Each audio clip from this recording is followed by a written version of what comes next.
can I start? So, and I'm going to also mute everyone.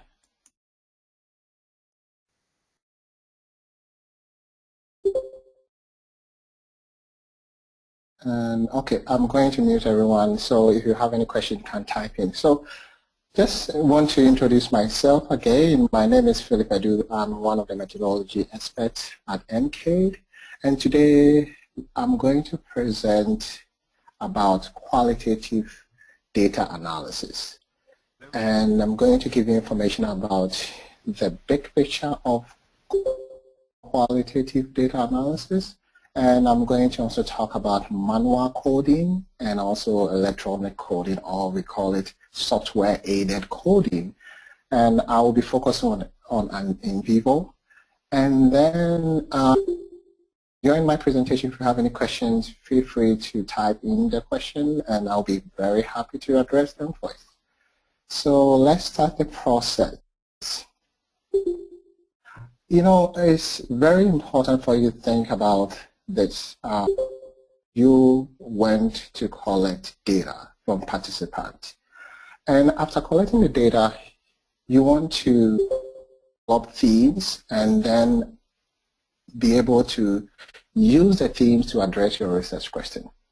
And because qualitative process is, you know, a little bit of, there's a subjectivity in, it's very important for you to be able to provide your audience with step-by-step process, how you analyze your data, how you coded your and how you arrive at it. So it's very important to know the basic information about how to analyze your data. So let's give you a big picture of this process. So you start the process by coding. Coding is all about assigning labels to the significant information that you have collected from your partner. You assign labels, and then what do you do with the labels? You find out the themes, or you try to categorize the labels, and then you come up with themes that will help you to address the research question that you have. So there are two main roles that your findings will be doing. First, you are collecting data, and then you want to analyze the data to get your findings. And your findings are representing the data that you collected. At the same time, your findings are addressing the research question. So you don't have, you know, in doing qualitative analysis, you don't just, you know, look at the data and say, oh, this is the themes that I came up with. And then you realize that the themes that you came up are not addressing your research questions. So always, as you are doing the coding, as you are assigning labels to the important information that you collected, you always have to think about your research question. Also, always have to think about your data, because the information that you are coming up with should represent the data and also address your research question. So for this presentation, I'm going to limit myself to these 5 areas. I'm going to give you a big picture of coding process.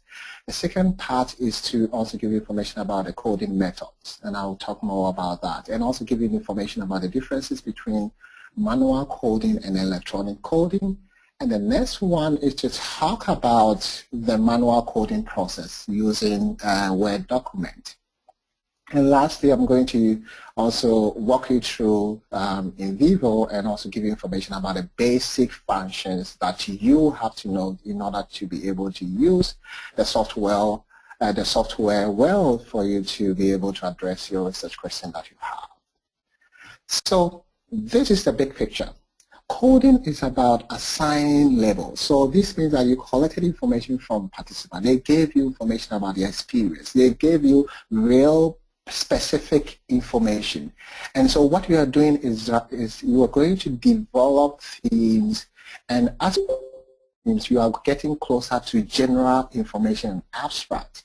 But as you are getting closer to abstract information, the information should represent the specific, detailed information that you collected from participants, at the same time addressing your research question. So you start the process by coding, you look at the transcript and identify significant statements and then assign labels to them. And the next step is to sorting, is to group them based on similarities, right? And then other aspects, you have to group them and then you develop categories. And you can go further looking at the relationship between categories, then you develop themes. We call it synthesizing. And then lastly, especially those who want to do granite theory, you have to develop a theory to explain the phenomenon that you are focused on. If you are not doing practical granite theory, you don't have to develop a theory or develop a model. You can stop at maybe categories or themes. So this is the big picture concerning coding process. And in order for you to be credible, right, you have to show how you developed the themes or how you developed the codes and how the codes were generated into categories and how categories were generated into themes, right? So this is just a big picture just to show you the coding process. So as you are thinking about coding, you also have to think about the tools that you could use to code. Why do you have to think about these tools? It's very important because you want to make sure that the labels that you are giving to the document, right, are representing the document and at the same time addressing the research question. So these are the tools, some of the tools in your toolbox. So you as a researcher have to identify maybe 3 or 4 coding methods and then use it to code your data, right? So the coding method, I'm going to go into detail, and if you want more information, I recommend a book from authored by Saldana. I have it at a reference. I think Dr. Glaser can, post or can put that information in the chat box for you. Okay, so any question? If there's no question, I can go ahead because we have a lot to go through, and I also want to break things down so that you understand. So you have your data, right? Then you have to think about, okay, so what strategy, what tool should I use to code the data? And some of the tools, the first one is attribute coding. So attribute coding is to, sometimes you just want to capture the characteristics of participants, right? Maybe you want to capture the age, you want to capture the gender, you want to capture the educational level. You can use attribute coding for that. So you look at the data and see, okay, what is the characteristics of participants, right? And based on that, the reason why you have to look into the characteristics is that if you want to understand the information participants are giving you, you have to know their characteristics, you have to know their background, you have to know their beliefs. So it's very important you can use the attribute coding for your data, especially if you want to really capture the characteristics or the demographic information. We also have emotion coding. If you want to capture their emotion, maybe they have passed through a traumatic experience and you want to capture how they feel about the situation, what are their thoughts, their feelings, you can use emotion coding. And I've also given you an example of that. So based on the information that they have given you, you can determine whether they are bringing out their hopelessness, anxiety, or denial, any kind of information that focus on emotion. And we also have Nvivo coding. Nvivo coding is to capture their own words. So let's say they are saying that never again, I'm not going to do this. So you capture never again. Never again can be a code because you are capturing your own words. So we call it Nvivo coding, right? And we have also value coding. So all this coding process is used most of the time. They are used for phenomenological approach. Let's say you want to capture their reality. You want to capture participant experience. You can use some of these coding tools or strategies to do that. So the next one is another. There's a question. Yes. Are the themes coded prior to data collection, or do they emerge from the significant statements? So they are coded from significance statement. So this means that you have to first collect the data, right? Then based on the data, you can develop, identify significance statement and then label them, right, to address your research question. Sometimes based on what you have read concerning the area or the phenomenon that you are studying, you can develop initial codes way ahead. Based on the literature, you can develop the code and then use the code to apply to what you have collected. So some people do that. But most of the time, you have to first collect your data and then look through and then identify significant information and label them based on that. As you are labeling the statement, think about your research question, because the statement, the label should represent the data and also help you to address your research question. You are not just taking out the themes and forgetting about your research question. That's the reason why you went to participants to collect data from them to address your research question. So as you're doing, you're thinking about two things. Are the themes representing the data and at the same time addressing the research question that I have? This is very important. So because of time, I don't want to go through in detail concerning the evaluation coding, but you know, the evaluation coding is all about assigning judgment. Let's say you have an intervention, right? Let's say you have developed a program for a group of participants, and then after the program, the implementation of the program, you want to find out what they think about the program. You can use evaluation coding because you are asking them to provide judgment to the program that they have experienced, right? So you can use evaluation coding. You are finding out what they think about the experience concerning maybe an intervention or the program. Magnitude coding, you want to find out intensity of a behavior or a situation, right? So let's say you coded a statement like the person feels nervous. How nervous? Maybe the person high nervous or moderately nervous or something like that. So you can use magnitude coding to do that.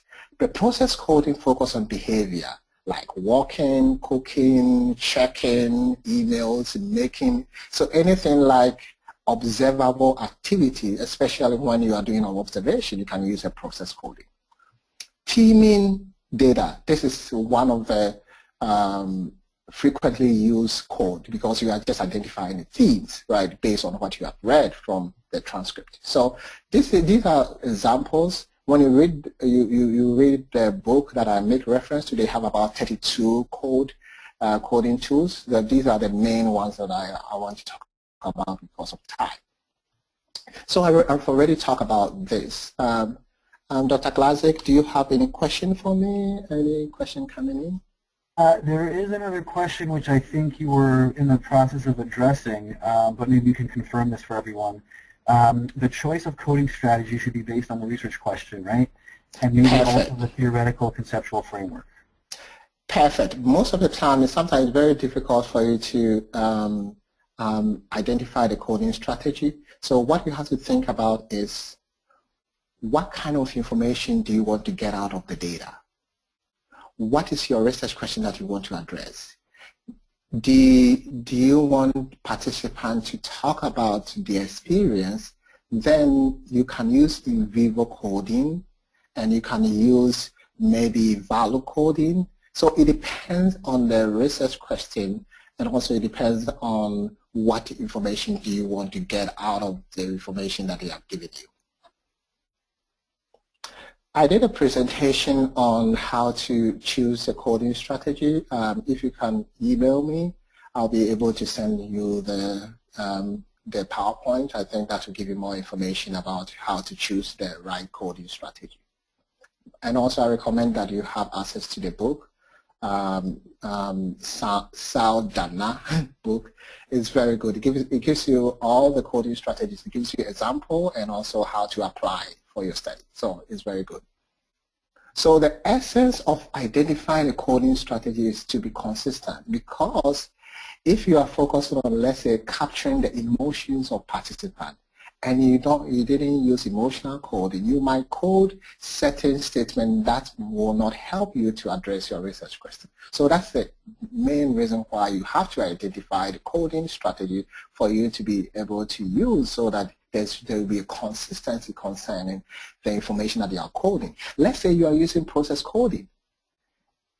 You can see that it will be consistent because you are capturing participant observable behavior, right? The behaviors that they maybe talk about or what you observe. So it's very important for you to really identify 3 or 2 coding strategies that you think they will help you to address the research question that you have.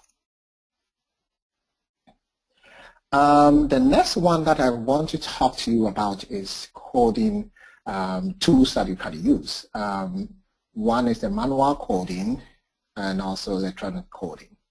Manual coding, in terms of tools, you can use pen, pencil, or note cards or hard copy of the transcript. So this means that you can have the transcript on the hard copy and then use pencil to circle them or a pen to circle the important statement and then make comments, right? It's manual because you are not using any kind of software to do that for you.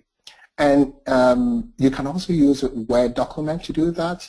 When you click on comment, like when I will show you how to do it. I don't want to go into it right now, but you can use Word document to do that. I will show you in my presentation. And for the electronic coding, you can use Nvivo, you can use Atlas TI, you can use Transana software to do your analysis. And in terms of usability, you know that the manual coding, you don't have to learn anything, right? You just have to know the coding process, and then you have your pencil and the pen and then circle things, or you have your note card that you write the coding, the codes on the note card and trying to see what is really going on. So you don't need specific skill to do that. Concerning the electronic, you have to familiarize yourself with the software, right? So this means that before even you start collecting your data, you have to decide concerning the software that you want to use, and then you can go online. There are a lot of videos on that, and that will help you just to know the basic functions of the tool or the software that you have to use and practice before you get your data. As some students, they wait until they have all their documents before they learn how to use it. It's going to be frustrating because the thing is that you are learning how to use it, you are learning how to code, and you are learning how to categorize your data to address your research questions. It's a lot of things going on. So it's always good for you to first learn the tool before you get your data, so that when you have your data, you know how to use the tools to develop things.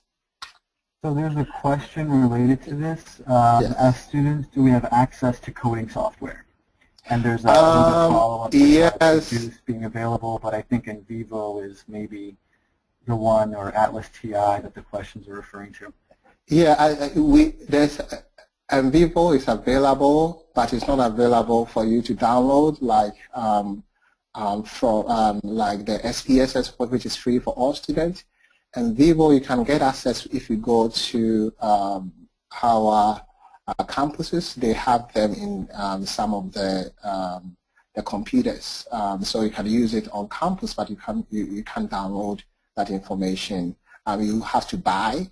Another option is to go to Nvivo website. They have 30-day free trial that you can get access and use it for 30 days, and then familiarize yourself with the software. Any other question? So concerning the data size, if you have small data, you don't have to pay money to get Nvivo.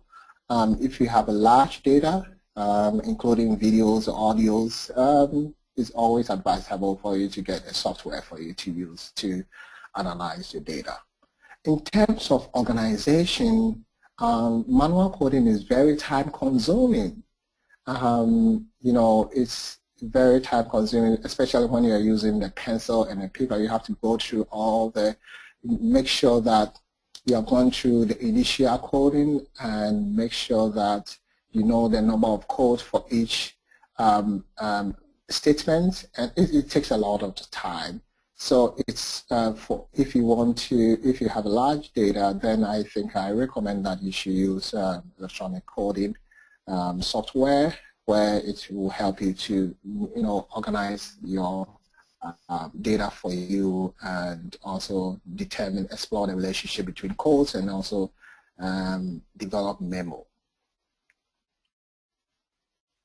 So let me give you, and as I said, if the data is not a lot, you don't have to spend money and buy software. You can use it. You can use Microsoft Word to do that, to do the manual coding. So there are 5 simple steps that you can follow to be able to analyze your data. So the first one is assigning labels to your research question. So we call the labels anchor code, right? Anchor code, they are codes that are assigned to your research question. The reason why you have to assign code to your research question is to help you with the organization of the codes that you're going to have from the statement, all the data that you have, right? So you always have to label your research question. And one example is maybe if your research question is what were children's initial needs, you can label it as initial needs, right? And the second one, what are specific activities in the cloud that may have contributed to their abilities and benefits gained. You can use activity to label your research question. So you have to label your research question. And I'm going to also show you why there's a need for you to do that. After you've labeled your research question, then you think about, okay, what coding tools can I use? What coding strategy can I use for that, right? Can I use Nvivo coding? Can I use process coding? Can I use evaluation coding based on your research question that you have? And also, you can also email me so that I can send you this PowerPoint, because there's a link here that gives you step-by-step video on how to use Microsoft Word to do that. But let me show you quickly how to use it. So assuming that this is your transcript, so what you have to do is first you go to review, you click on review, and then you can see that new comments and other things are here, previous and other things. What you have to do is a new comment icon. So then you go to your data, you highlight the important information that you want to talk about, right? So let's say I want to focus on label this information, right? Because it's very important, I'm going to address one of my research questions. So then you click on comment, then you first have to type the anchor code. The reason why you have to type the anchor code is to help you to organize the codes that you're going to have, right? So let's say this anchor code is, I'm just making an example, activities. And then you give a column. Then you type the statement or that represents, or you type the code that represents the statement that you have identified here, right? So let's assume that maybe working together. Right. So the working together is a code, but it's under an anchor code, which is the activity, which is a code that is assigned to the research question. So as you can see here, this is how you always have to start with the anchor code. Think about, you identify the important statement, you think about the research question that would address, the statement will address. Then you start with the anchor code, right? Then you follow by the code that you think represents the information that you have highlighted. Is that confusing? If it's confusing, don't worry. I have a video here you can go through and then it will help you. So the next step is for you to list all, after you have done the coding, you have to list all the initial codes, right? And then after listing all the initial codes, you can try to arrange them in alphabetical order. That's so that you can organize the important information. So let me show you this example. So I have the statement here. I highlight all statements, including the anchor codes, right? And then you go to A to Z. This is where you sort them in alphabetical order. So you click on that, and then you arrange everything in alphabetical order. So you can see that ability and activities are first, and then followed by issue and needs. So as you can see here, you can see that now I've categorized them based on the anchor code, which is based on the research question. So I can group them easily, and then based on that, I find out how they are related, and then you develop maybe categories based on that. And you see how doing this, at the end of the day, you'll be able to address individual research questions because you group them based on the research question that you have. Any question? Okay. So the next step is to, you group them, and the next step is to tally the frequency. So how many times did you use the code to assign to the statement, right? So you have to, so let me give you an example. Based on this, we can see that reaching out to students in need, were coded types. So then in parentheses I can type 3 and then eliminate this new the other one, because now it shows that I have 3 this code was assigned to 3 statements, right? So this is called the frequency. So it was assigned to the statement 3 times.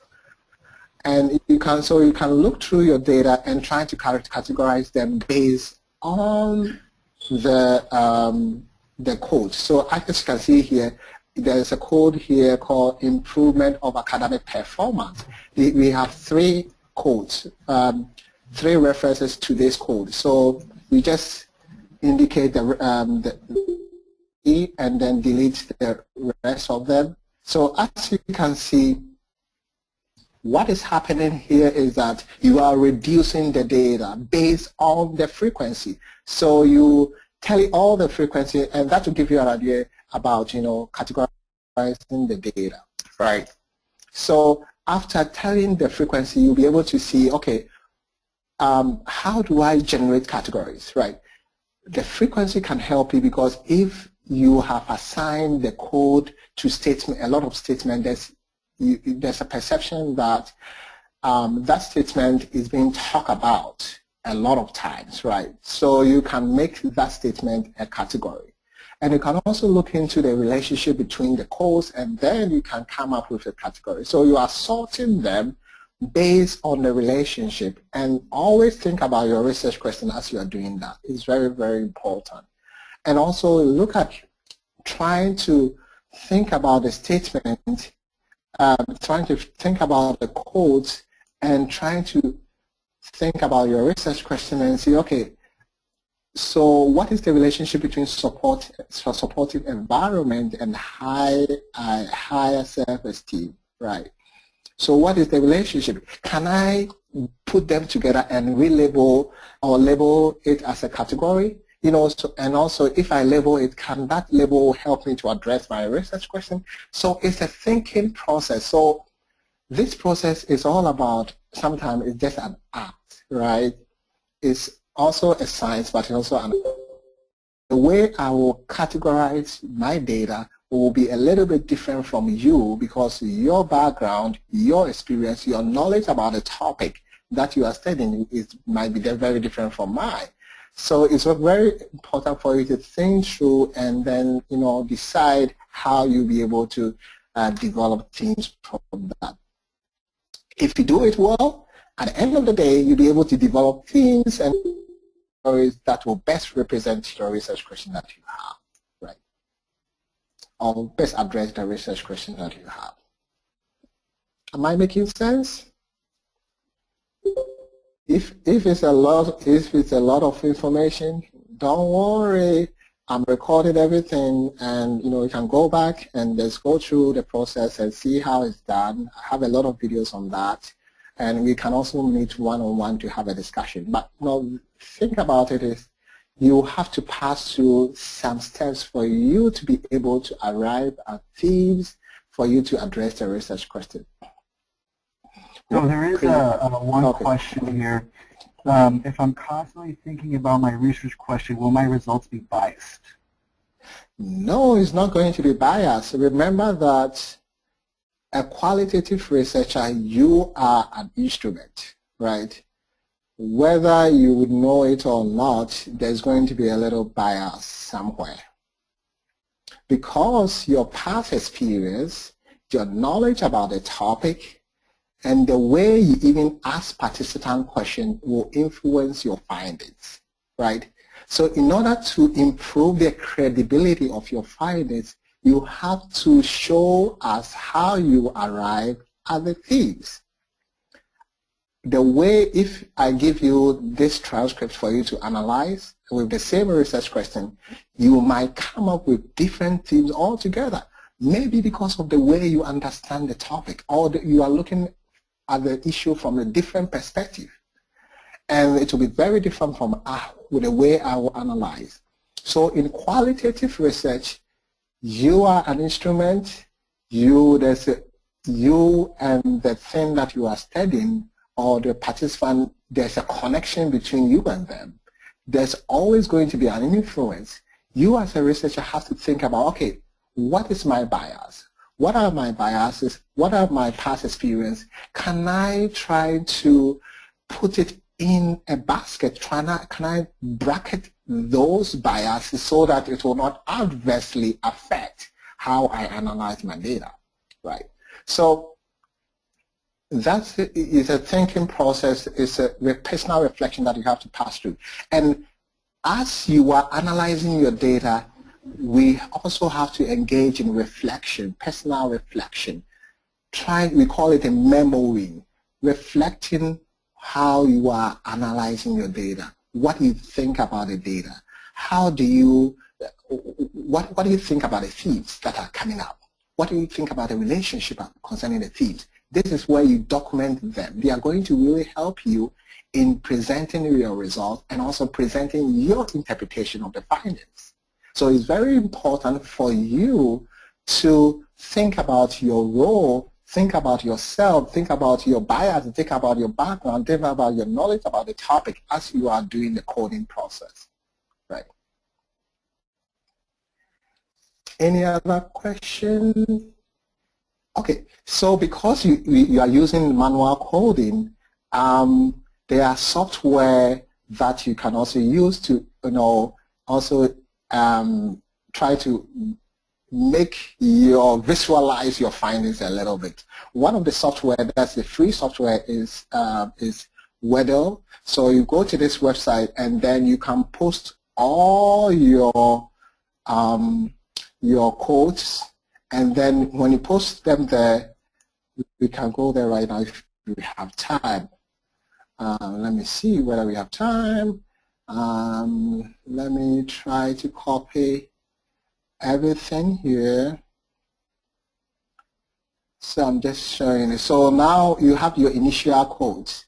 So you can copy it, and then you go to that website. You want to visualize it. People want to see what is going on. So you copy that. Oh, before you do that, let me take this one out. I want to take out the numbers because it will also capture the numbers. So I have to take the numbers out there, and then copy and then paste. And then you click on go. Oh, okay. Activate. I think I have to download something here. Let me use another browser. Sometimes it happens. Recommend blog, update, later, okay. Okay, so let me go back. This is technology for you. Sometimes you don't plan concerning it, but it happens. So you go back and post it and then click on go. So what will happen is that based on how many times the codes were assigned, it will tell you, it will give you a visual presentation, and that presentation will help you to know what is really going on with your data. So as you can see here, there's more talk about, the bigger the font, the higher the frequency, then how many times they make reference to. So I can see that most of the information are focused on initial needs, right? And I can also see that some of them are focused on outcome and activity. When I go in a little bit, I can see improvement, I can see sense. So this one will give you a big picture about what is really going on with your data, right? It can also help you to make sense of the data that you have. So I can see isolation, I can see absence, and I see support materials. So you can use this one to just visualize your data, and you can do that too. So and also another way is to use a concept map. There's a software, a free software that you can download for you to show how the categories are related and how how rated and others. You can also do that. So you can also download this software. Dr. Glasses, you can post the link in a chat box for them. So the next one that I want to talk about, that I'm excited about, is the Nvivo software. So I just want to give you a basic information about these 5 areas: how to import files, how to analyze, and also organize cases and categories, and also visualize your findings and also export. So if this is the first time of you looking at the interface of this software, you'll be confused a little bit, but don't worry about it. As I said, I'm recording it. At the same time, you can go online and get a lot of videos on how to analyze the data. But just to give you a big picture of what is really going on and how to do it. So first, what you have to do is to open Nvivo, right? So you open Nvivo software,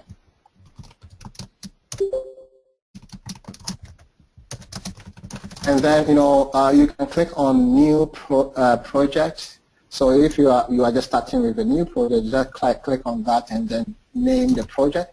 I already have existing projects, so I will click on open, and then when you click on open, what happens is that you look for the project that you want to look at. So I will just click on that project and open that. Let me see. Let me.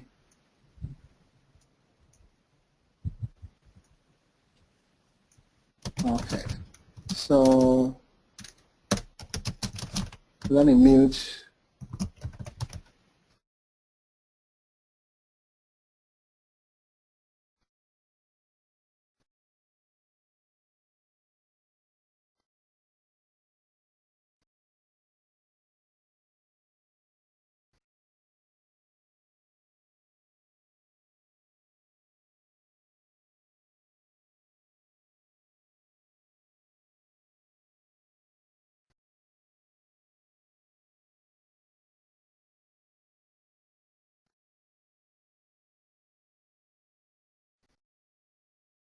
Philip, I think you're also muted. I can't. Oh, Oh, I was talking to myself. I'm sorry about that. You're back now. Okay, I was talking to myself. I'm sorry about it. Okay, so what you have to do is that you have to think about bringing what you have already, the transcript. So you go to external data. So external data means that you are bringing data into the system for you to analyze. And the good thing about this is that, let me show you the PowerPoint pretty quick. The good thing about this is Nvivo is that you can import Word document, PDF, audio, video, information from the social media. Like you can import information from Twitter, you can import information from Facebook using the encapture. We will not have time to look at that, but maybe another time I will present on that. You can also gather information from a website and directly import that information to Nvivo, and you can import pictures too. So there's a lot of things that you can import in the Nvivo system for you to use to analyze. So in this case, I have a PDF, so I want to import a PDF. So I click on PDF, right?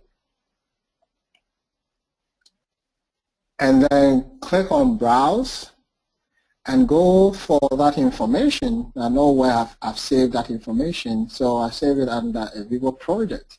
So I just want to know the trend in educational psychology or instructional technology. So I just want to know more about the trend in the instructional technology. So let's assume that this is the your transcript that you have imported. So you click on OK. So, and then you don't change anything here. This one just gives you information, but you want to change the name of the information that you are importing. If you don't want to change, you leave it there. And there's a space here that you can describe the document, right? So you can type a description of the document. And if you don't want to describe the document, you leave it alone. You can go back and do that. And then you click on OK. So when you click on OK, the information is imported. So you can double click that information, then have the information here. So let's assume that this is a transcript, right? So your first step is to import that information. We have done the import information. The next one is to analyze the data that you have. How do you do that? First of all, you have to run a query. Query is all about trying to gather information from the transcript that you have, just to get a big picture about the kind of words that they are using, right? And the frequency of the words that they are using, right? So you want to do that by going to analyze. Oh, no, you won't go to analyze first. You have to go to the query. So you go to query, right? You can see here, query. And then you click on word frequency. So the word frequency is just giving you the kinds of words that they use and how many times they use it. So, and to give you, this one also give you an idea about, okay, what kind of code should I use? Know the kind of words they use, you can give you information about the kind of codes or that you have to use. And in Nvivo, node is code, or code is node. So instead of they saying code, they always use node. So N-O-D-E, N-O-D, node. So that's only the difference. So then you want if you want the exact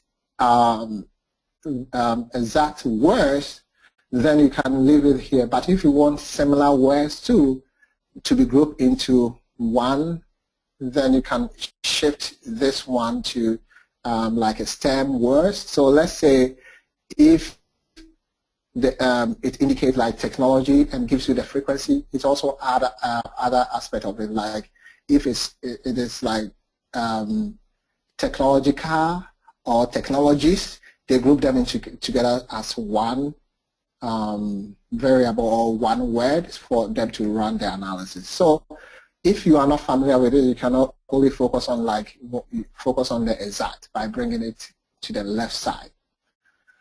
And then you don't change anything here because you don't have any document except one. If you have a lot of documents, then you can select the document that you want to run. We have only one document, so we leave everything here, and then you click on Run. So what happens here is that it gives you information about the kinds of words that they use in the document, the transcript, and also how many times. So you can see here count.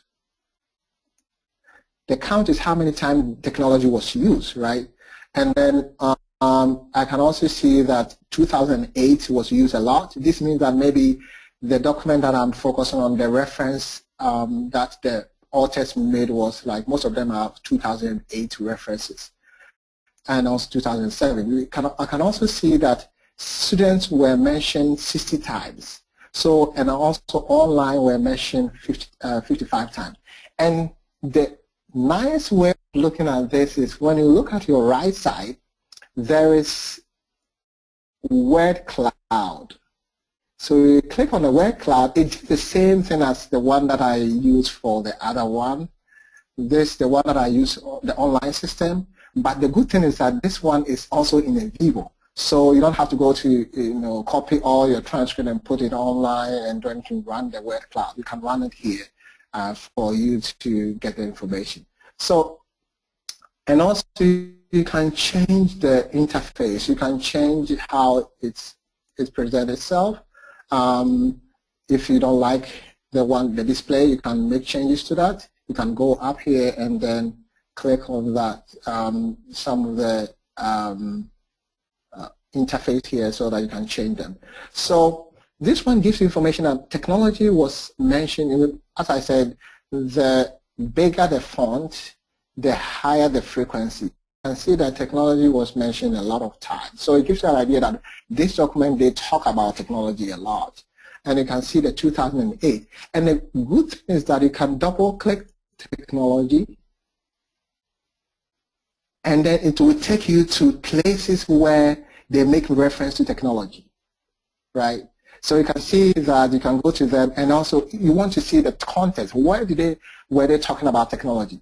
So I can see that there are many places where they talk about technology. You can click on one of them, and then you can tell the system to expand so that you can get the context, like a paragraph or maybe 2 sentences and after, to give you information about what were they talking about concerning the technology. So you can highlight that and click on coding, and then you click on broad. So when you click on broad, you can see that there's information before and after concerning technologies for you to really understand what are they talking about, right? So you can also do that. So there are a lot of things that you can do to see, get a picture of your study, of your data before you run the main analysis. This just to give you an idea about the kind of words that they use. And you can also go further, and when you go to query, you can also use word frequency. Let's say I want to really know the words that were used before and after the word technology. So what are you going to do? You go to word frequency and search for technology. So you click on query and click on word frequency, and then you can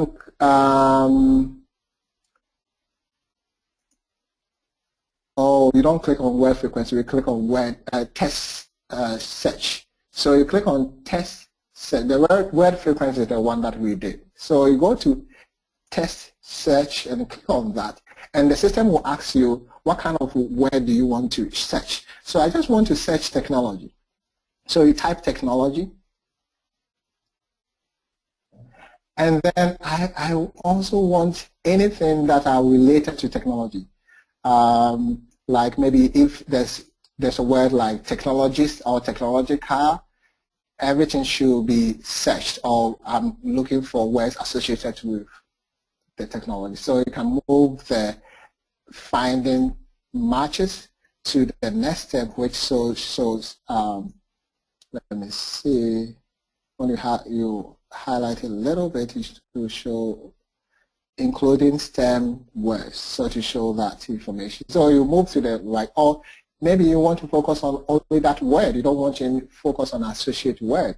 You can bring it to the exact. But let's move it a little bit to the next step where it includes this words like technologies and other things. And then you click on run. So what happened is that when you click on run, it gives you here, you can see that technology was referenced 122 times, right? And then on your right side, there's a icon saying word tree. You click on that, you click on a word tree, and this one gives you information about the words before the terms technology and also after the term technology. So this will give you an idea about what are they saying about technology. So if you click on the words before, you can see what they are saying about technology, and then after you can stay. So you can even display your data based on this information just to give an idea about what they are saying about some word or a topic or something like that. So and then you can increase, if you want to know more about the words before, you can increase, you can go to your left side, there's a word, the context, and then you maybe want 5 words before, you click on 5, you click down, and then you can see that it gives you information about the words before and after, right? So these are all the ways that you can first get the first impression concerning your data. You haven't started the analysis yet. This is the big picture that you could get from your data before you even start your analysis, see what is going on, so that to give you an idea about what kind of codes that you have to use. Any question? I think I'm talking a lot. Do you have a question for me? And as I said, if it's the first time of you being viewing all these things, you'll be confused a little bit. Don't worry about that. You can go back and view the video, and it will help you to know more about the process. So the next step that you could follow is to start the actual coding, right? So how do you do that? So I think the next, or the one is, let me bring that I've already done. So let's say you have this data and you want to start the coding process. You can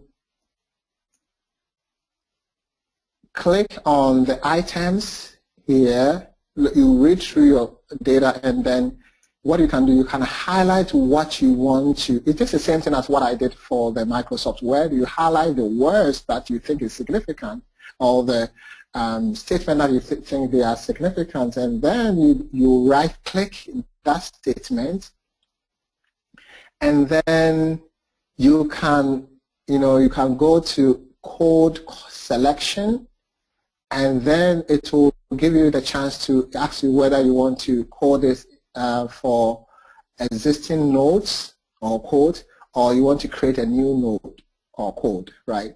So let's say if you want to focus on existing node, the code that you have already created, you click on this, select an existing, and it will give you the code that you have already coded, or the code that you already have, and look through whether any of the code best represents the one that you have highlighted.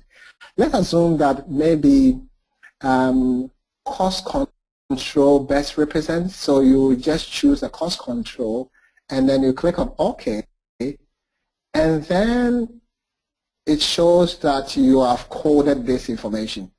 And if you want to know the codes that represent the whole statement here, one way is to look at the layout. Go to the layout, you click on view. When you click on view, you go to coding stripes. You click on coding stripes, and maybe you want to show all code node coded. So you click on all nodes coded, and everything that you have coded will show on your right side. So everything that you have coded will show on your right side here, and then you will see. So whenever you scroll your data, you can see all the statement that you have coded. on your right side. And so there's a question yes. About audio recordings. If you have audio recording of an interview, would you be able to put that in like the article and code as you have shown with the article, getting word frequency and text searches as well? You can do that, but you have to transcribe it first. So there's an example here. I have a video that I imported. If you double click that, so that there's a video here, but you have to transcribe the video before you can code, right? Or you can code the video directly. But it's always advisable for you, if it's audio, it's always advisable for you to transcribe before you can even do a word search, or you can do word frequency.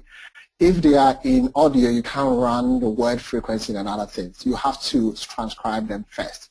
So in Nvivo, you can import all your audio and then manually transcribe them by typing that information here.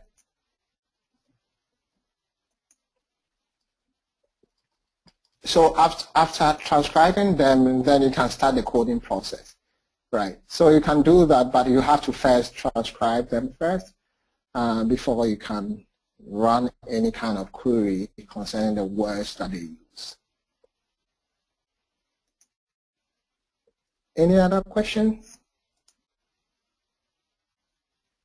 There is a question about pricing. But I just typed into the chat box that there's a trial version, which I just looked up on their website, but I'm not sure if you know anything about pricing.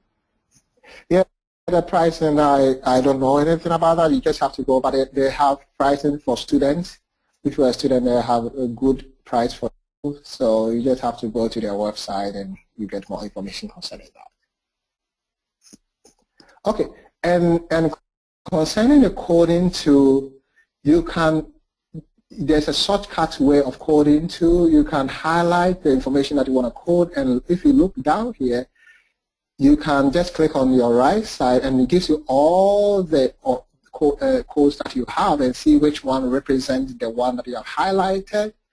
And then if it represents maybe flipped classroom, then you click on that and then you click here.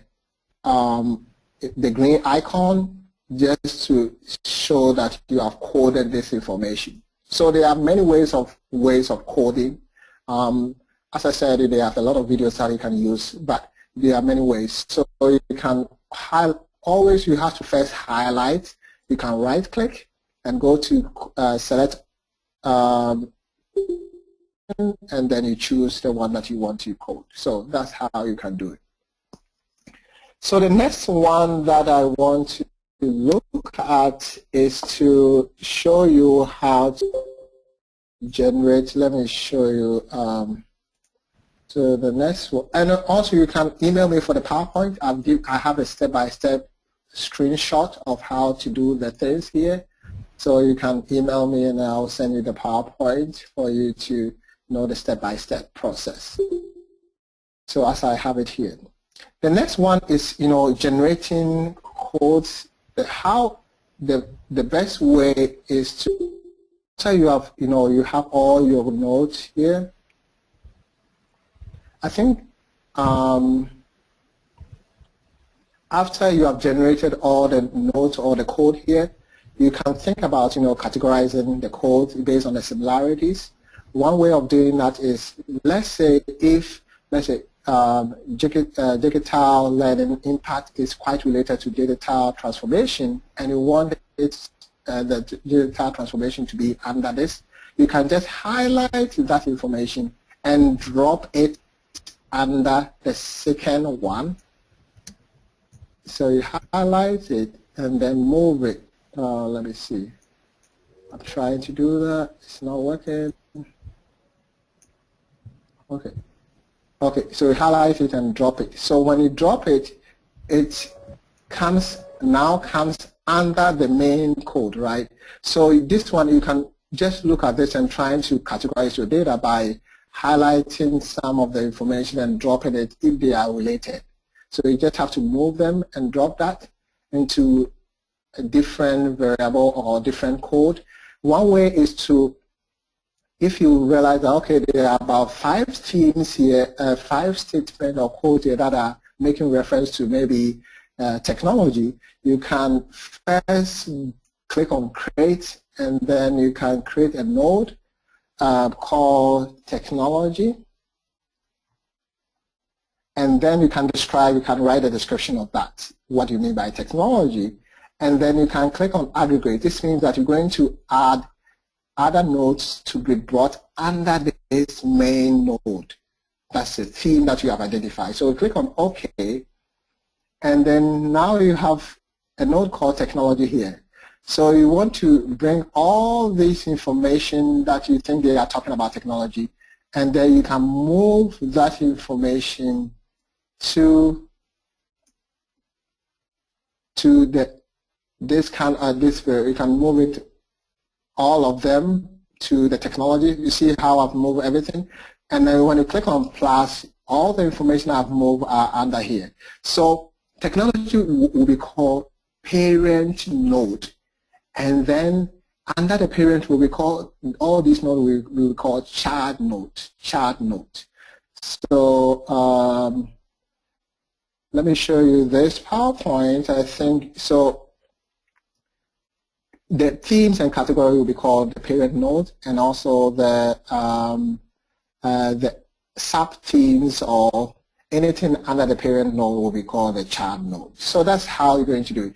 We don't have much time. I've gone beyond my time, so you can feel free and leave if you want to go somewhere. But I will continue to record because so that you can go back and go through the presentation. So please feel free to leave if you want to leave, and we can also meet one-on-one to have a discussion. So I just want to go through quickly and finish the Nvivo if you have some time. So the next one that I want to talk about is the organizing. So one thing that you have to also think about the demographic information about participants. So how do you connect the demographic information, not maybe their age, gender, their educational level, maybe their income, to the node or the code that you have generated? So the first of all, you have to create a case node. We call it, we call it the demographic information, but in the system we call it the case node. So you go to, in order to create a case node, you go to create, right? And then you go to node classification, right? So because you want to classify participant characteristics. So you click on node classification, and then you can type participant. Maybe you want to list all the participant information here concerning the demographic information so that you can link them to the codes or the nodes that you have generated, participants.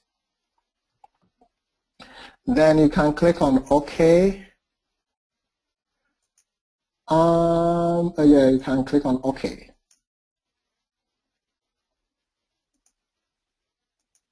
So when you click on OK, you can see that when you go to the node, you click on classification and you go to the node classification. Now we have a classification called participants. So this is where you bring all the names of participants and then indicate their age, their gender, and any information that you want to indicate. If you want to do that, you first have to highlight participants, the node that you have created, the classification node. You highlight that, and then you go to attribute. Attribute is where you indicate their gender and then indicate their age and other things so that you'll be able to import that information to the system for you to do the analysis and try to connect it to the code. So you go to attribute and then you type, let's say we want to know their gender, right? So you type gender and description, you can describe it. And then the next one, you click on value. So what you click on value, what you're going to do is to move, click on add, and then I'll type female because we want to look at the gender, And the description, you don't have to bring the description so everybody knows female. And then the next, and then you click on male. And then you click on add. You don't have to click on add anymore because you want to focus on male and female.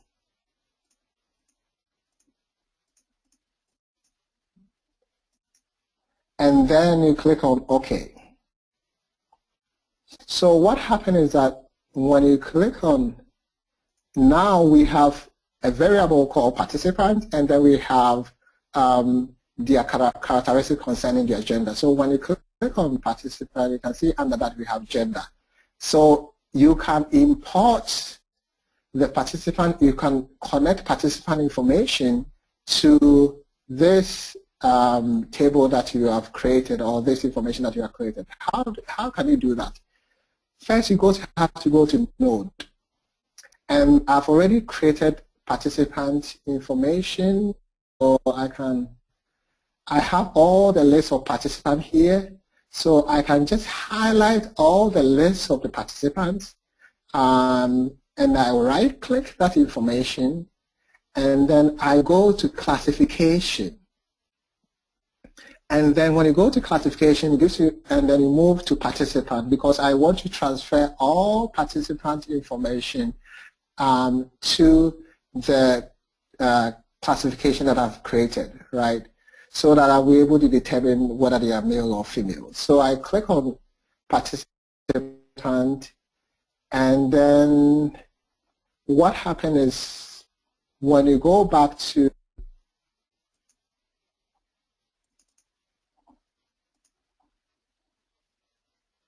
when you bring this, move this information back a little bit, you can see that there's information about participant and test. The summary. I'm trying to look for that information. It's not coming up.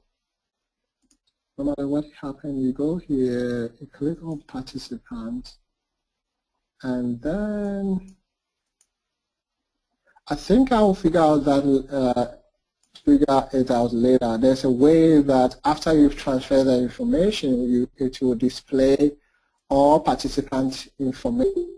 And then, oh yes, I found it. So you have to double click. You know, I'm learning the interface too, so trying to bear with me. So you have to double click participant, and then when you double click participant, all the information about their gender will come here, so it will help you to know the gender of participants. So for classification, you click on classification, and then you go and label the classification, give a name to the classification, which is participant, and then you will go to attribute, and this is where you attach the characteristic of participant. Let's say you want to look at the age or gender. In this case, we want to look at the gender, then we create the table for the gender. Then we connect that information to the participant information, and then that will generate this table for you to help you to connect the codes to the participant information that you have here. So that's how we do it. Let me finish with visualization, and then we can move ahead. And so if you want to visualize your data, what do you have to do? You go to Explore, right? You click on Explore, and in one way is to do a cluster analysis. So you click on Explore and go to Cluster and click on Cluster Analysis. And we want to look at the core nodes that we have generated and see how they are related. And that will give you an idea about how to categorize your data, because if you can see how they are related, it's very easy for you to see, how to generate the categories. So this, you click on the nodes, and then you click on Next, and then it gives you information about which node do you want to select. So you click on Select, and it will take you to all the nodes and see which one do you want to select for this analysis. So let's assume that we want to select all these, some of the nodes to see how they are related.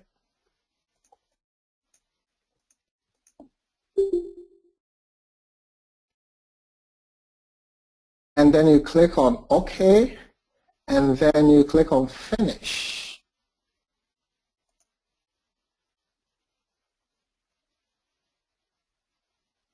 Let me do it again, rerun that again. So I should have changed, okay, I go to Node and select this, and you select the nodes that you want to analyze to see how they are related. Then you click on OK. So this is where I didn't change. So here you have to change, you can change it to code similarities. You just want to see how the codes, how they are similar. So if they are close together, they are similar. If they are not, then they are not. Then you can see where you have to develop themes to support or to address your research goals. So you can choose code similarities, and then you click on Finish.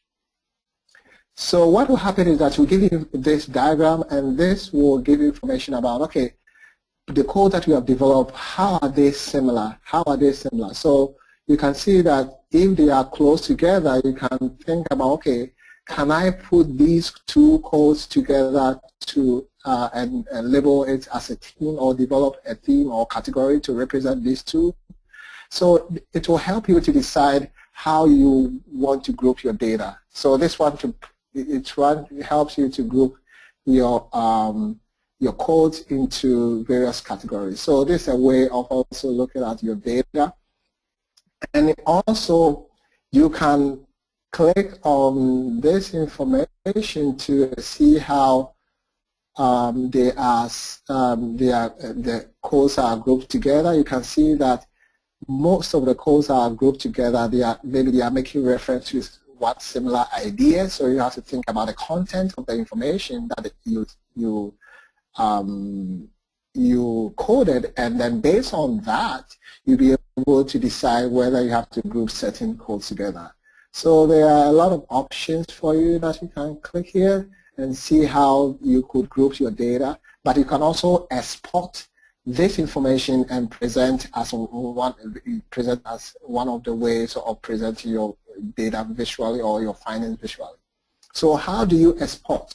You can export this information by right-clicking this diagram and then click on Export Diagram, right?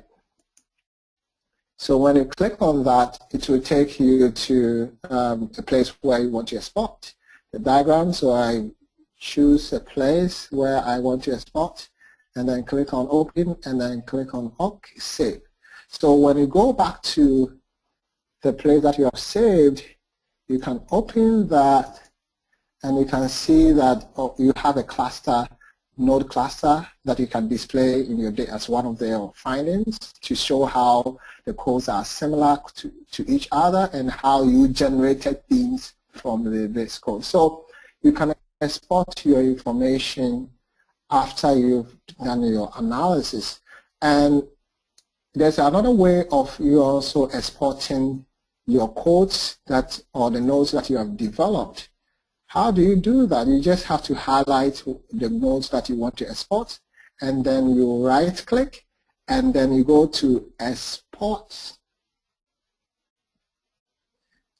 So you go to Export, and then if you want to export all the nodes, right, you can click on that, and then you can export that information. If you only want to export the list, here you can also click on that. So you can export your data or your findings after you have done your analysis.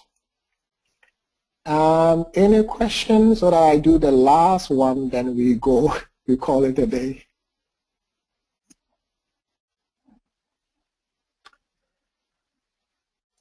If there's no question, let me also show you how to export. Let me see here. So how to export this word tree. So you can right-click the same way that I did for other ones, and then you click on Export, and then you can indicate where you want to save your information, and then when you can go back to open that, you can see that I have my word tree here that you can display. So you can export your information. So this is just a brief information about using Nvivo. And as I said, if you have questions, you can contact me and I'll be able to help you. But there are some resources here too, videos here that can help you to do your analysis. And also you can email me so that I can send you the PowerPoint. I have this step-by-step process for you so that you'll be able to follow and do your analysis. So this is just a brief information. Next time I'll go into detail about how to do some analysis and complex. I'm also learning concerning the functions of Nvivo, and there are lots to learn. But always if you go to YouTube and get some of the videos, you'll be able to learn more about how to use it. So this is the presentation. Thank you for your time. I don't know whether you have any question for me. I'll be very happy to address them for you. Don't be confused concerning this. If it's the first time, don't worry. You can go back and, always go through and then know how to do it. So, any question for me?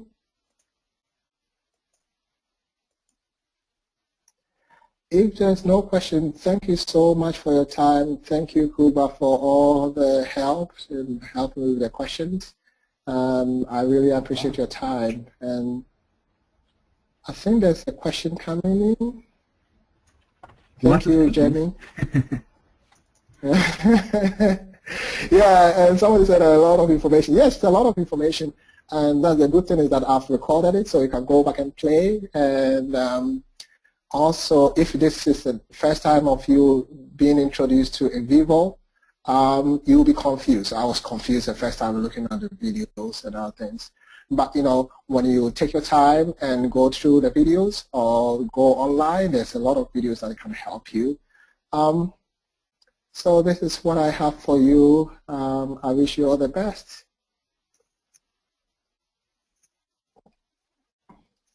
Thank you.